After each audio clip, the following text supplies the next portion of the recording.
Magandang araw mga boss. Ito yung laban ko kay DA Soria, isang damagad. Sa lahat ng laban ko ngayong gabi, October 3, sa Dama Random, ito lang yung tumabla. Sobrang higpit yung laban namin mga boss. So, tingnan nyo muna yung laban namin bakbakan. Game 1 and game 2 to mga boss. So, first move siya dito, 115. Kasi ito mga boss, wala na to sa libro. Kibali practical yung laban nito mga boss. Di katulad sa Dama Arena na pwede ka mag hindi siya random. Kibali normal lang yung posisyon ng mga pisa. Ito mga boss, pag Dama random,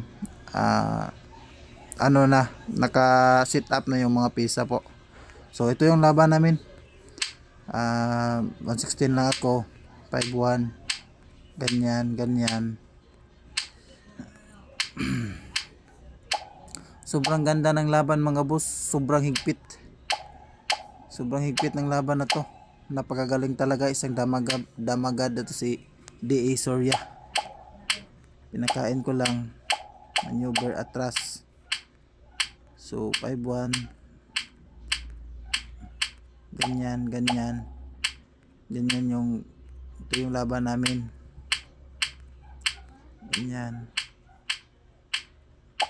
kain.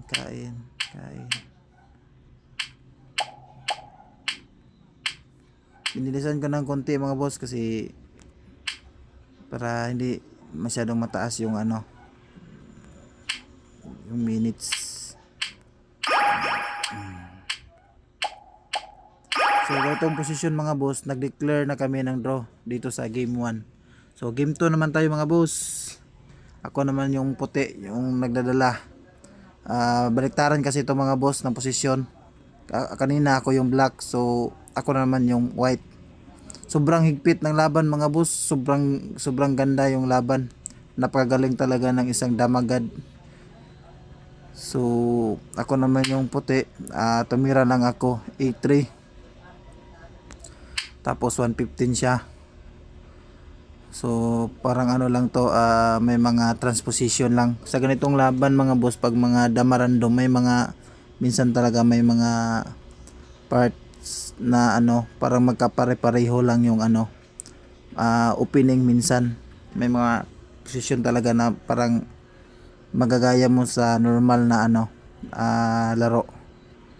Kahit naka-set up na to, parang may mga transposition talaga yung yung ibang posisyon.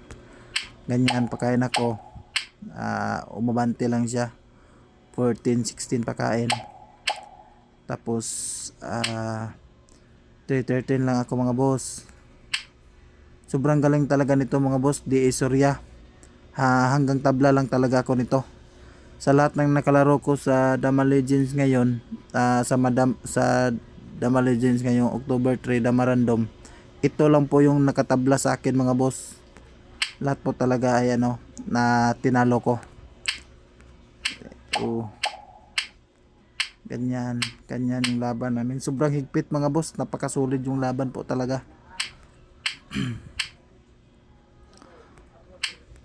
Patalasan na talaga to ng pag-iisip mga boss, kasi practical yung laban nito mga boss.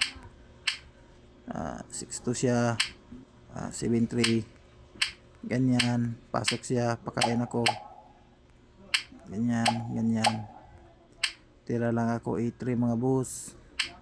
Umabante siya, inatrasan ko lang, pakain siya mga boss, sacrifice, tapos pakain, magaling talaga, sobrang galing. Tabla talaga, makahanap talaga siya ng mga tablahan. Sinayang ko, ganyan, kain. Ito. Sa ganitong posisyon mga boss, parang drawist position na to mga boss.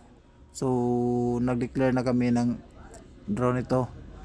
So shout out sa iyo boss DA Soria, napakagandang laban to mga boss. Shout out sa iyo master, nice game.